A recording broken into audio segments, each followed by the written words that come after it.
Welcome back to the poker vlog. This is episode number 258, and for this one, we are playing the final table of the WPT $5,000 main event at Gardens Casino, and I have been very excited to share this one with you guys. If you haven't seen the first episode yet, then maybe check that one out and then come back here, but if not really a big deal. We're down to the final 8 players and we're playing for massive amounts of money. It's kind of the pinnacle of my poker career. But before we get started, I have a few announcements to make. The first one is that Andrew and I are doing a meetup game August 3rd and August 4th at Grayton Casino in Northern California, just a little bit north of San Francisco. It's a hometown event for me, so excited about that one. And then we're having our Fall Mayhem series at the Lodge. So that'll be in September, and we're likely doing a meetup game to kick that one off. I'll have more information in the description box below, but hope to see you guys at one or both of those events. For now, I hope you enjoy the episode. It's day 4 of the WPT $5,000 main event at Gardens Casino. It's been a tough battle for 3 days against some of the best players in the world to get here. We started out with 346 total entries, and now it's down to just 8 players. We're 2 away from the official 6-handed WPT final table that'll be filmed for TV in Las Vegas at the HyperX Arena inside the Luxor. We're currently guaranteed $42,000, but first place is over $350,000. I was second in chips with 10 left, then lost several pots towards the end of day 3, and now I'm coming in 5th out of 8 with only 15 big blinds. The pressure's on, and nothing is guaranteed, especially with how few big blinds everyone has aside from the top 2 players. Also, the pay jumps are massive now.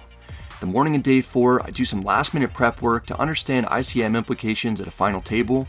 I refer to a course on Upswing where I can watch my coach Nick Petrangelo discuss some key points and go through some examples. I'll have a link in the description box below if you're interested in improving your game for tournaments. It's time to head in, and there are a lot of thoughts racing through my mind. It's so tough to make it this far, especially in a major event. Even though this is day 4, it's actually my 7th straight day of playing poker. We did a meetup game at Gardens, then I won a satellite, I played day 1A and busted, then fired 2 bullets on day 1B to eventually outlast 338 other players in high stress, high intensity poker for 3 days on my 3rd bullet of the event. I want to make the most of this opportunity, get my first 6-figure score, and keep my hopes alive of getting a title. It's my brother's birthday today too, so it'd be cool to give him some good news and invite him out to Las Vegas to watch the official final table. We're about to begin what's the new most important day of my poker career. I'm looking around, and I have a lot of respect for the other guys that made it this far. You start developing some camaraderie with the opponents after playing with everyone at different points for the last several days. It's a strange mix of emotions because I want the best for these guys, but I also want to keep advancing and make pay jumps, so I want them to get knocked out too. A rail forms as we're right about to begin. With 5 players having under 20 big blinds, this should hopefully be a short day for us. The 8th hand of day 4, with blinds at 50,000, 75,000, we're dealt pocket jacks in the big blind. The middle position player open jams for 1.2 million. It's a shove for 16 big blinds, and there are multiple other shorter stacks. The opponent has to get through 5 other players, so there's no way this is being done light as a steal. The button tanks for a long time, then he ultimately folds. The action's on me. I have the player who's all in barely covered. As soon as I look down at the jiggities, I think to myself that it's fitting that I might either double up or bust with this particular hand. I'm never letting it go though. I snap call, we flip over our cards, and it's a race. We're up against Ace-King offsuit. If we win, we'll be in great shape to make the final 6 and potentially beyond. If we lose, we'll be left with dust and will likely be eliminated in 8th. The flop comes 10-9-5 rainbow. It's safe, at least for now. We need to fade an ace or a king with only 2 more cards to come. I just want the dealer to keep it low. The turn is the queen of spades, giving me a mild heart attack because it looks too much like a king. We both pick up a straight draw. It's actually slightly better for me because the 3 remaining kings in the deck will now give me a straight, while there are only 2 jacks remaining in the deck that can give the opponent a straight. There's only 1 card to come. Please, just don't be a jack or an ace. And river card is a 5 of clubs. Jimmy, going to win this one? I'm covered. This is such a gigantic hand to win for multiple reasons. We're now only 1 away from the TV final table. We eliminate a player to make a pay jump from 42,200 to 54,500. and our stack increases to about 2.5 million in chips, with 3 other players extremely short. We're in an amazing situation, but there's still work to be done. I get my stack to almost 3 million in chips before looking down at Ace-7 offsuit in the small blind. The second shortest stack at the table open rips it for 300,000 from under the gun. It's only a 4 big blind shove. It could be done with anything, as the player is going to have half of his stack in the blind and ante the next hand. It's only 250,000 more for me. There's a very good chance that Ace High is best. I make the call. It turns out Ace High is best at the moment, but it's Tom Choi's Ace High. He has the lead with his Ace King. Tom has had a short stack seemingly since there were about 20 players left, and he's doubled up an insane number of times while being all in and at risk, including twice against me already. He's looking to do it once more, but if he doesn't, we'll be going to Las Vegas to finish this out 6-handed. The flop comes 7-5-3 rainbow. We flop top pair and have Tom in bad shape. He only has 3 kings that'll give him the lead. The turn is the deuce of hearts, which is a good card for him because now we'll chop if a 4 comes. We're only 1 card away from a trip home to Las Vegas and a $17,000 pay jump. The river is the Queen of Hearts, ending an amazing run for Tom, who gets 7th place and about $55,000. We played for less than an hour, and after day 3 ended in a nightmare way, day 4 goes as well as it could have possibly gone. I knocked out both players, and I'll have 44 big blinds for the television final table, which puts me in 3rd place, while there are 2 really short stacks. It's about the best news that I could give my brother on his birthday. There's a bunch of paperwork we have to fill out, but the final table is set. It's my first major final table that I've made, and I couldn't be more excited. We all get paid out 6th place money, which is $71,200. That's already the 2nd biggest tournament payout that I've ever gotten. My payout is actually a little less than everyone else's since my current residence is in Nevada, so I have to pay California state taxes up front.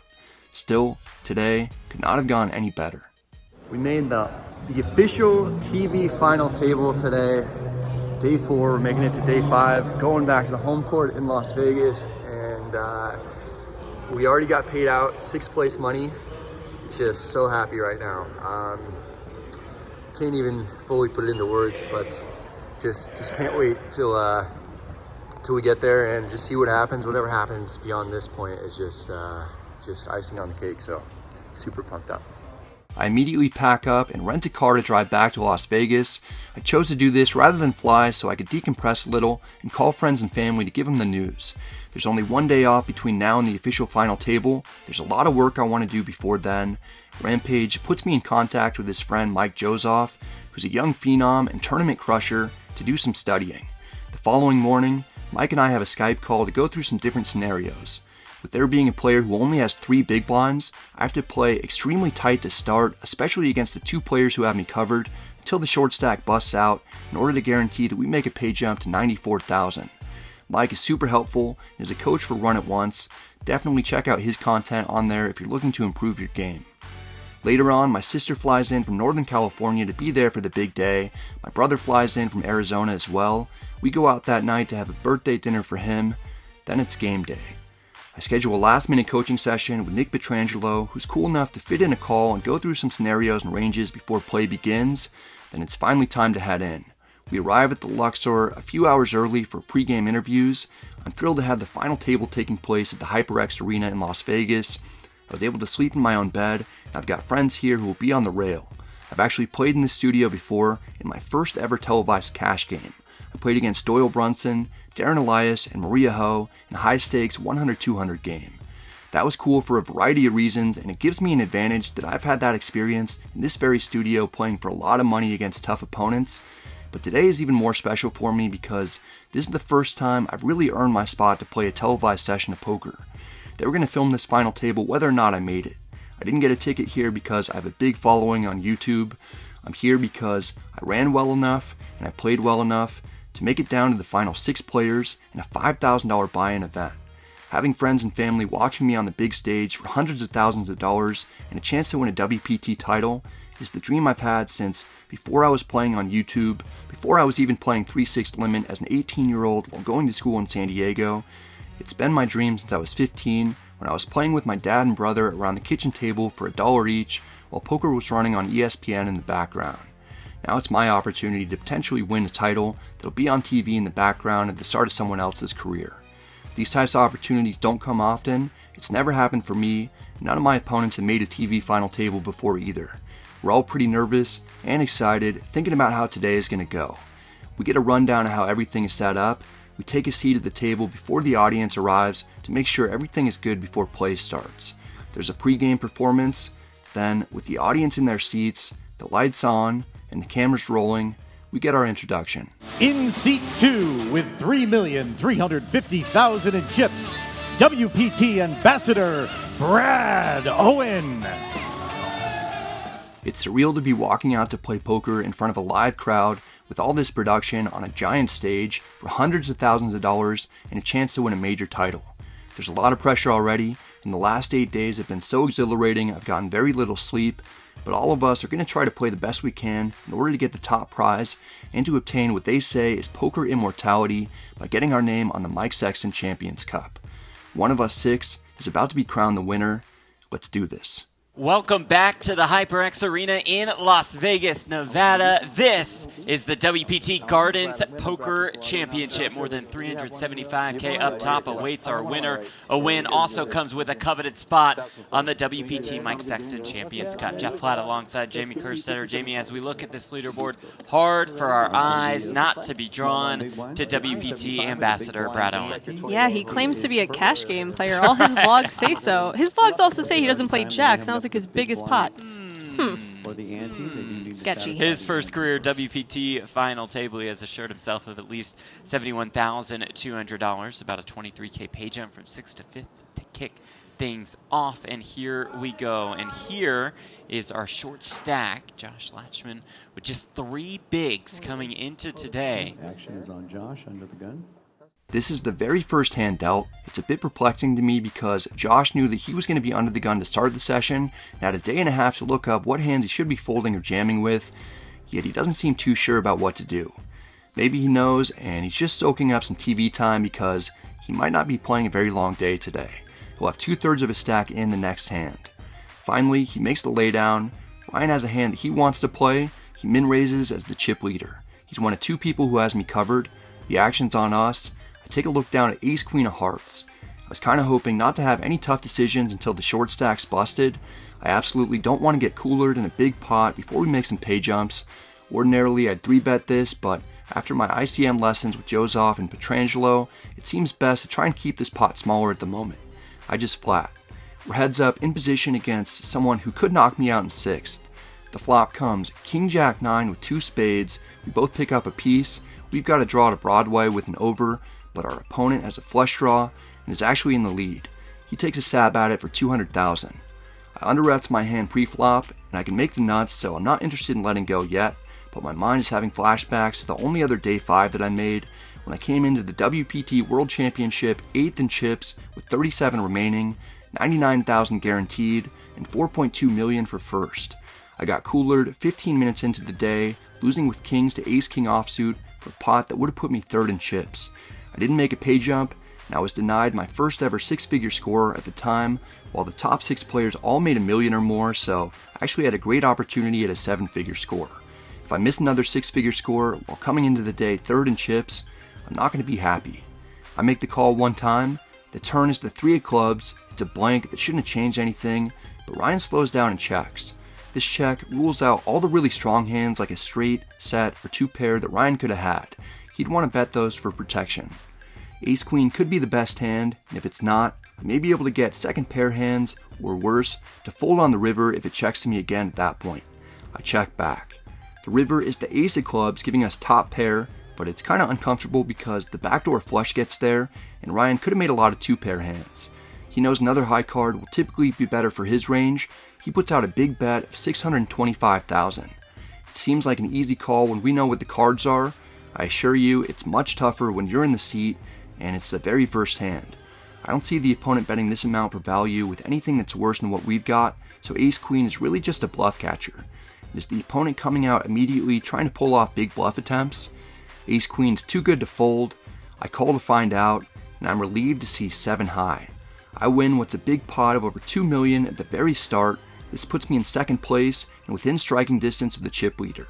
I hadn't really seen Ryan make too many bluff attempts the previous day or two, so I start wondering if Maybe he's decided to switch up his game plan in order to put more pressure on smaller stacks. It's something I'll definitely be on the lookout for going forward. Hand number 2 begins. The short stack only has one big blind on top of the chips that he had to put in before the cards were dealt. Ryan gets involved again. This time he raises to 3x with ace-9 suited. Josh is forced to make the call with 2 live suited cards. He doesn't get much help on a 10-high flop, though he does have some backdoor draws. He can still hit a pair. The second 10 on the turn doesn't do anything for him. The River King knocks him out of the tournament for good. He did a great job battling with a short stack for multiple days leading up to this. He gets over 71,000 for his run. Now there are only 4 people standing in between us and $357,000. We're guaranteed 94,000. If one more player busts, we'll get our first 6-figure score and a new all-time high payout. After a little shuffling in the standings, we see that I'm third in chips with 55 big blinds, but basically the top 4 players are all extremely close. I'm 6 big blinds away from being chip leader after Ryan has gotten involved in a lot of hands and several haven't gone his way. Meanwhile, Joey's hanging on by a thread with only 9 big blinds. Next I pick up ace-queen offsuit on the button. We're going to be raising. I make it 175,000 to go with blinds at 1 starting stack, 1.5 starting stack. The small blind has a playable hand. He calls. The big blind, Chris, is the most accomplished player at the table. He has a gold bracelet, several other big final tables under his belt. He calls with the hand that we currently dominate. That changes on the flop as the dealer puts out Jack 4-4, giving Chris top pair. Checks to me. A lot of the time, ace-queen will still be the best hand. I don't need to bet much to get worse hands to fold, clear out equity. I make it 150,000. The small blind has air and lays it down. I won't be getting through the big blind. He calls. It's down to heads up. If I can spike an ace to win this pot, I'll be the new chip leader. The turn is the 5 of spades. We don't improve. Chris checks. I bet into 2 other players on the flop and got called by the big blind who could certainly be holding a jack or a 4. I check back. The river is the 6 of clubs. We've got a little showdown value with ace high, so I'm hoping it goes check check. Instead, Chris bets 450,000. It's half the size of the pot. We're getting 3-1. I can really only beat a hand like 10-9 of hearts, clubs, or spades though. I don't necessarily need to take a stand here. I fold. Chris wins the pot and trades places with me on the leaderboard. I go to 4th place. Later I pick up ace-10 offsuit on the button. We're going to play it, but this isn't so much about the action. It's more about Jamie Kerstetter's discussion with Jeff Platt while they're doing stream commentary. Did you know, by the way, that Brad Owen was in a Little Caesars commercial as a child? That's a stupid question. No, I did not. Yeah, I'll show it to you on break. Oh, please do. It's quite fascinating. We have a Discord group for WPT Global if anyone wants to check it out. We did it in a trivia contest, and I needed 5 fun facts from his, and his were the funnest, weirdest facts. He's a weird dude. If you want to check out this Discord group, I'm in there occasionally, so is Rampage, and so is Andrew. I'll have a link down below in the description box. You can see me here looking into the crowd at all my friends, my brother, sister, and girlfriend. It's awesome to have them showing support while I'm playing. We're now in a blind versus blind situation, as Ryan has a hand that he's going to play. For this, we're not going to show what he has so that you can guess along with me while I'm playing. Ryan starts out by limping in. This is standard under the circumstances. We look down at ace-8 offsuit in the big blind. I could reasonably check this and see a flop in position. There's still that shorter stack at the table with fewer than 10 big blinds, so I don't necessarily want to play a big pot and get knocked out before him.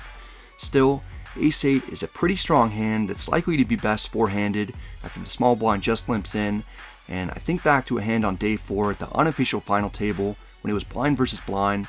Ryan limped in the small blind and I raised pocket queens, then Ryan folded while showing an ace. He said that his other card was an offsuit 10, which I believe.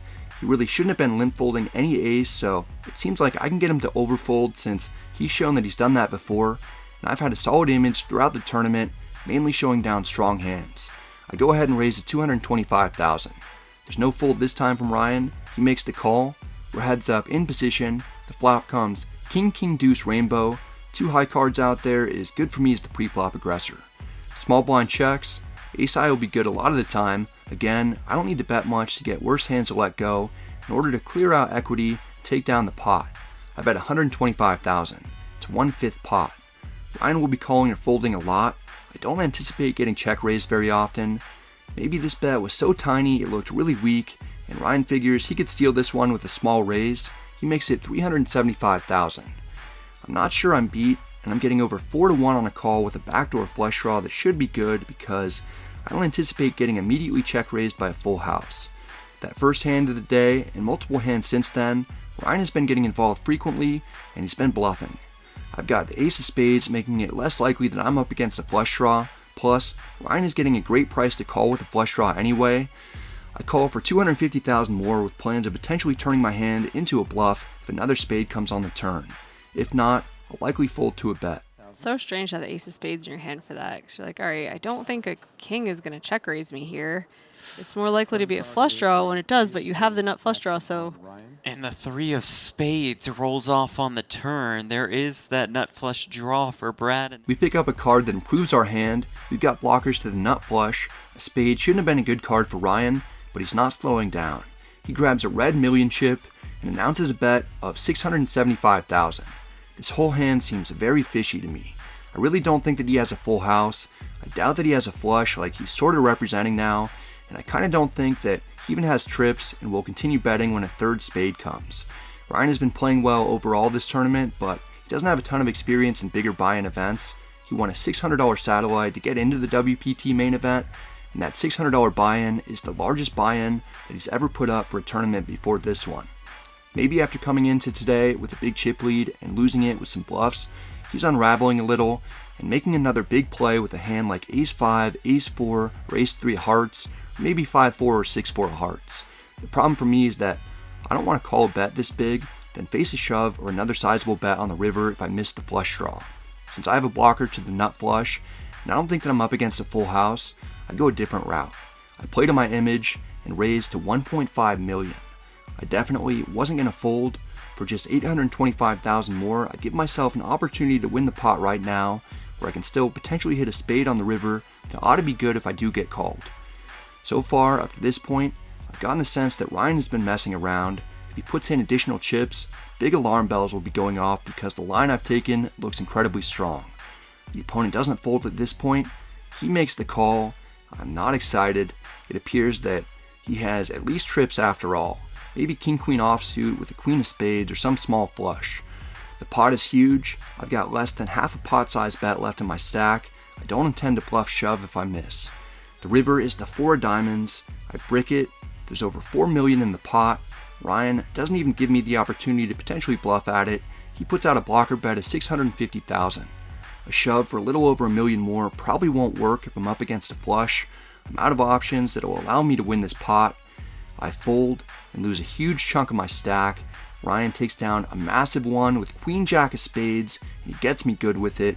It was a nightmare setup for me that a spade came on the turn after I got check raised. If it was any other suit, I would have just folded to another bet, or maybe Ryan slows down. I did a handful of things that I didn't necessarily have to do that led to disaster as well. I didn't have to raise pre-flop, I didn't have to call the check raise on the flop, and I didn't have to raise the turn. It's an unfortunate set of circumstances and decisions that causes me to lose over half my stack.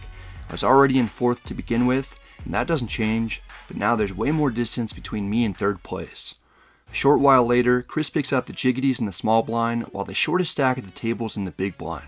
Chris rips it for just 4 big blinds effective. Joey's got suited Broadway cards and calls with Jack 10. He's going to need a ton of help to stay alive. The flop comes ace-4 deuce with 2 spades in the club. Joey isn't quite dead yet, but the ambulance has arrived on the scene. They'll just be hauling him away as the turn is the ace of diamonds. There's no river card that can help him now. Joey's out in 5th place. It's sad to see him go because he's a fun guy to have at the table who's easy to root for, but he gets a big payday at $94,000. I'm still not happy with myself for the ace-8 offsuit hand, but at least I made 2 pay jumps and locked up my first ever 6-figure score, which is a huge accomplishment for me. I didn't know when I'd get another opportunity for that. It took me about 20 years of playing poker to get a $99,000 score. Just 6 months later, I've surpassed it. I've got some work to do if I want to win a major title though. I only have 18 big blinds and 10% of the chips in play. This is when it really helps to see my family and friends in the audience because it keeps my spirits high in order for me to continue playing my best.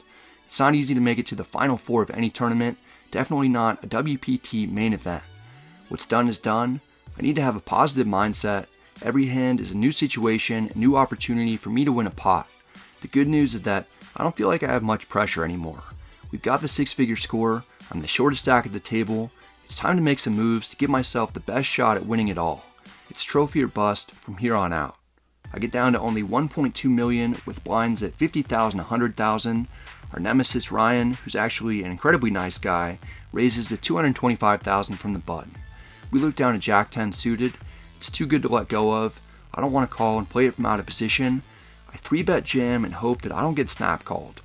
We see that the big blind picks up Ace-6 offsuit. He's in a difficult spot after seeing a raise in the 3-bet jam. Ace-6 isn't good enough to call under those conditions. He folds, likely hoping that Ryan will call and knock me out so that Key can make another pay jump and get closer to heads up.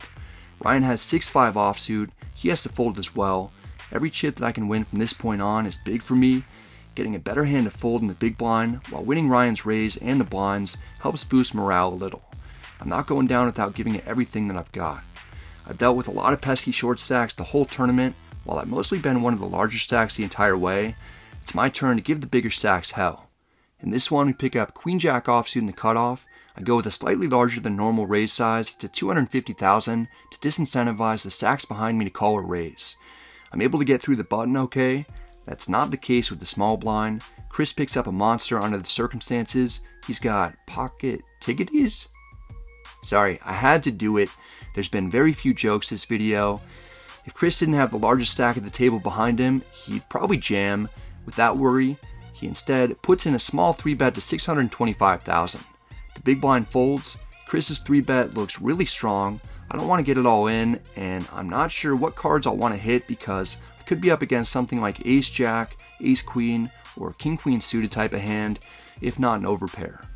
I choose to live another day, and I fold. Chris does a good job to fold out the 44% equity I have. I'm left with 14 big blinds. Every hand is stressful as my stack decreases to just 9 big blinds.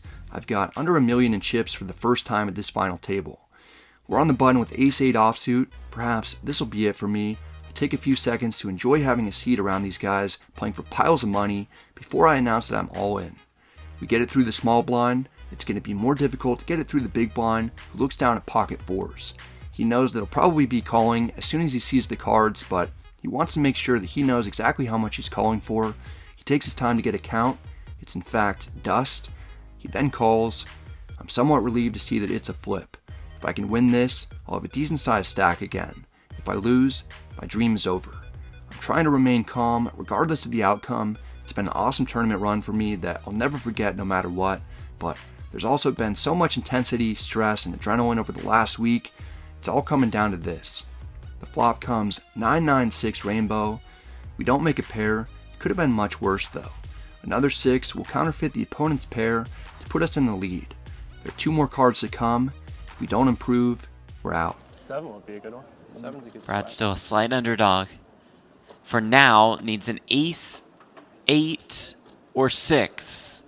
Having to sit there and wait to make sure camera angles are capturing everything is making this extra brutal as I'm wondering whether or not I'll still be in the tournament in a couple of minutes from now.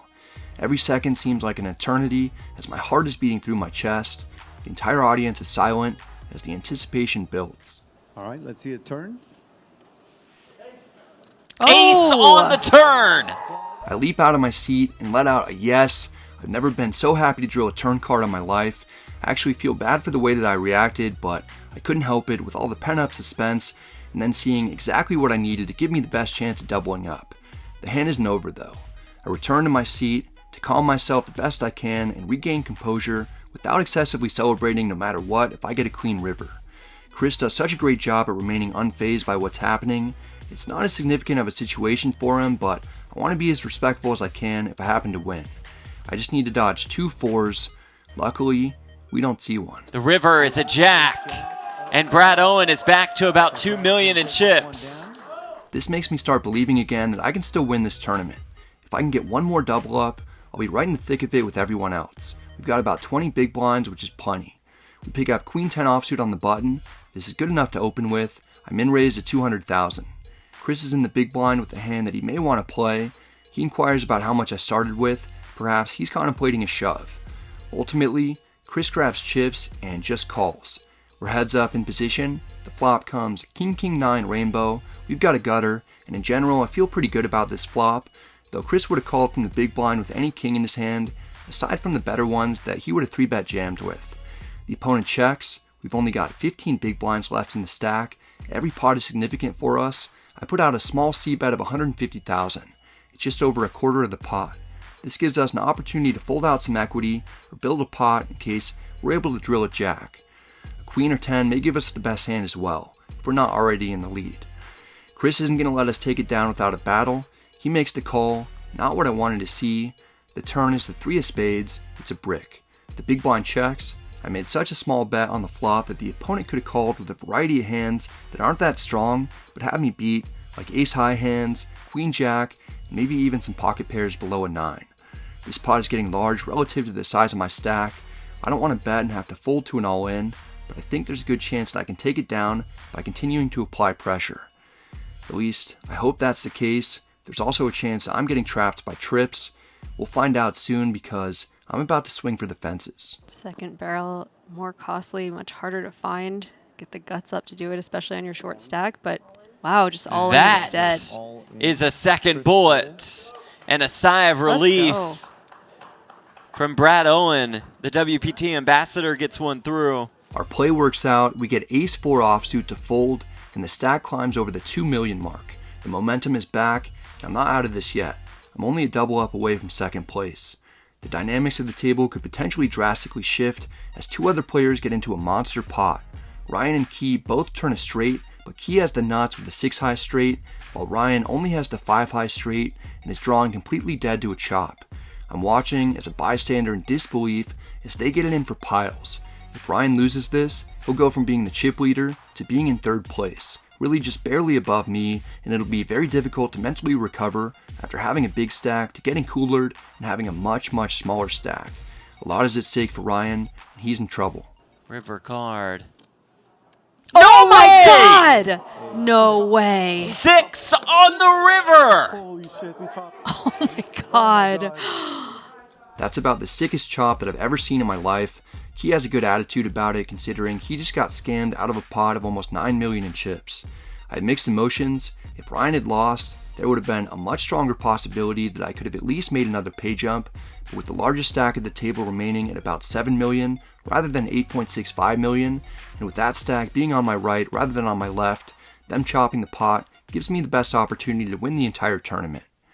Once the commotion settles down, we pick up Queen 9 offsuit on the button. The blinds have gone up.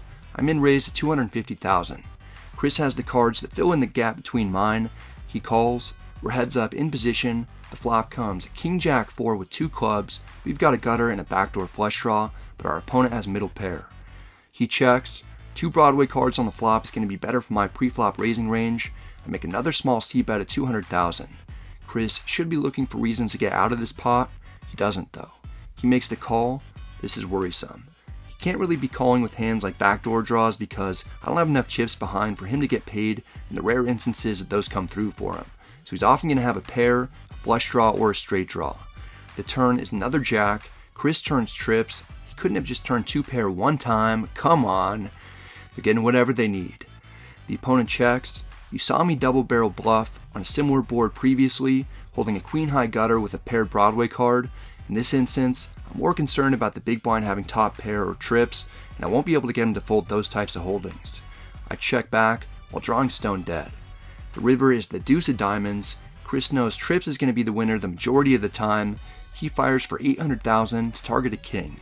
If he had a busted flush draw, queen high might be best, so I'm thinking about it, but no need to risk half my stack on a hero call when I could be crushed. I fold to look for better opportunities. The very next hand we get one. We pick up pocket queens in the cutoff with 12 big blinds. We're first to act. Open jamming when we're this short is reasonable, but when we've got the 3rd best hand in the game and only 3 other opponents, I don't want to scare anyone off. I'm in raise at 250,000. Chris is in the small blind with a nice starting hand. He's got King 9 suited. He has a couple of options available.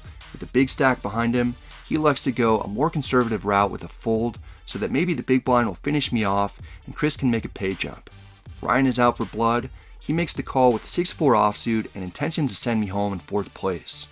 We're heads up as the flop is coming out. The first card we see when we have queens is obviously an ace. That one is followed by a king. It's just getting worse and worse. Finally, there we go. We somehow flop bottom set with pocket queens.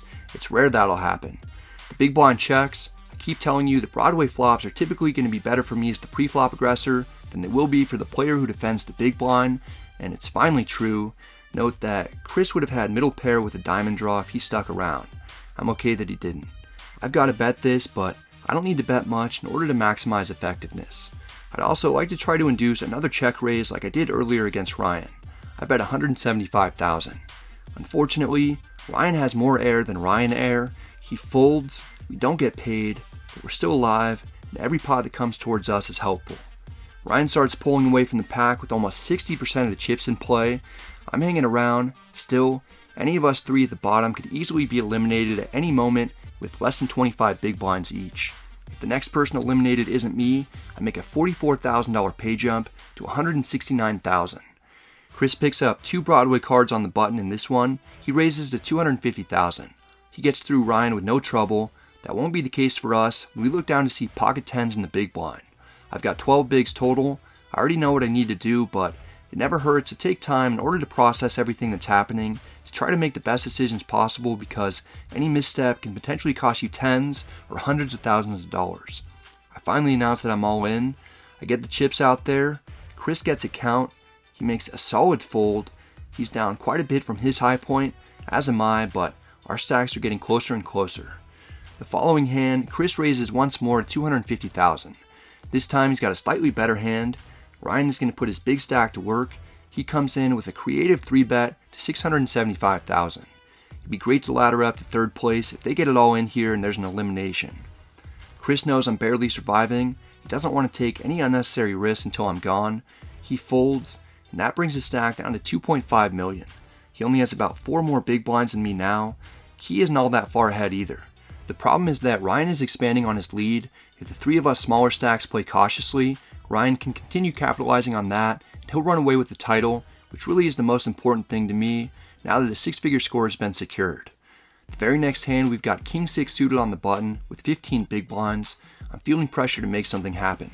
It's no secret that the opponents in the blinds have been playing snug to continue to make pay jumps. I don't have much to lose as the smallest stack. I need to start winning pots in succession if I'm going to have a real chance at winning it all. Knowing that both players behind me have similar sized stacks with a solid shot at getting at least second place money, which is $230,000, over $100,000 more than what we're guaranteed at the moment, they're incentivized to play tight. King High is definitely good enough to raise with, and at 15 big blinds with 2 players behind me that won't be going out of their way to take big risks at the moment, I shove. If both players behind me fold, I'll be 3 big blinds away from second place after being significantly shorter than everyone else earlier on. Even if I get called, as long as I have 2 live cards, I'll have around a 40% chance of getting a double up, which I need somewhat badly anyway. More often than not, this will get through easily though. We've already seen Chris fold King 9 suited, King Queen offsuit, King 10 offsuit pre-flop for smaller amounts than my shove. The small blind will have to probably fold hands even as good as Ace 9 offsuit because he has to not only worry about me, but also Chris behind him in the big blind. We may have run out of luck because the small blind wakes up with something better than Ace 9 offsuit. He's got Ace Jack offsuit. It's a huge hand. Oh no. Oh boy. Suited Superman going to squeeze the Ace Jack. 1.875. Could trouble be brewing for Brad Owen? You got to feel great about Ace Jack. Yeah. Your key, because Brad would have just raised, called off with his Ace King and Ace Queen. So you know that you're in really good shape. Kind of take Aces, Kings, Queens out of Brad's range with the shove as well. Yep, 10 seconds. All in. He says, let's go. Key is all in. Saw the look on Brad's face. Not thrilled about that, but when he sees the cards, You alive? probably doesn't feel too terrible. About a 60-40 dog here with his tournament life on the line. This is it. I happen to run into a monster. Still, I've got a decent chance at getting a double up to win a 4 million chip pot, to be firmly in second, leaving one opponent with 4.5 big blinds. It's not a bad spot to be. I've kept this tournament life going for 5 days. Can I last a little longer? The flop comes 10-9 deuce rainbow. It's a bit deflating. We've got some really weak backdoor straight draws. I'll mostly have to rely on hitting one of those few remaining kings or sixes in the deck though. I was able to drill top pair on the turn to double up previously with ace 8 offsuit. I need to do something similar right now, otherwise it's all over. It's tense once again, the future's looking bleak.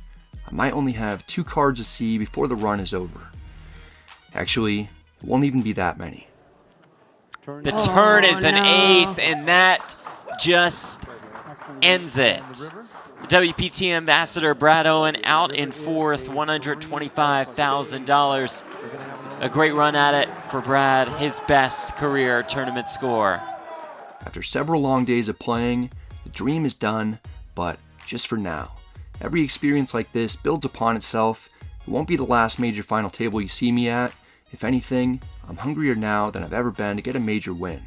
Still, I managed to check off some goals that I've had for 2 decades, just not quite all of them.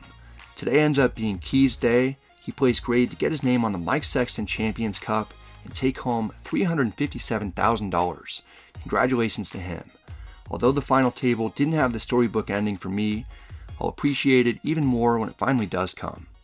We're out in 4th for over $120,000. Came into it in 3rd, so a little disappointed to not get 3rd or better, but I feel really, really good about getting my first ever 6-figure score, getting my first ever major final table experience. There's things that I wish I would have done differently, but it's tough to get first, and I'm so happy overall. It was awesome just to see my family and friends on the rail, and I feel pretty good. We're gonna go to the steakhouse now. I'm gonna buy dinner for everybody who came out, and we're gonna celebrate a little bit. So we're on our way to Mandalay Bay, and just awesome day overall. Could have been a little bit better, but I can't be too disappointed in this huge run. For the first time in over a week, I get to relax and have some fun with friends and family. MGM sets us up with the reservation at Strip Steak inside Mandalay Bay.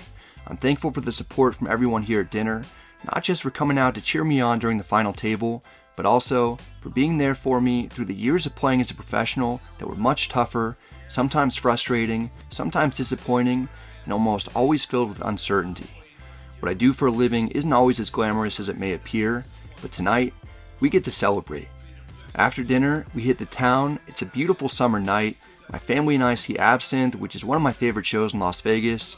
It's great to decompress after getting a few monkeys off my back. Not only did I get my first ever 6-figure score with a $125,000 payout, I get completely out of the hole that I was in for the year after losing a few $100,000 at the lodge in those massive cash games in February. I honestly thought that it might take me a couple years to fully recover. Instead, it took 4.5 months.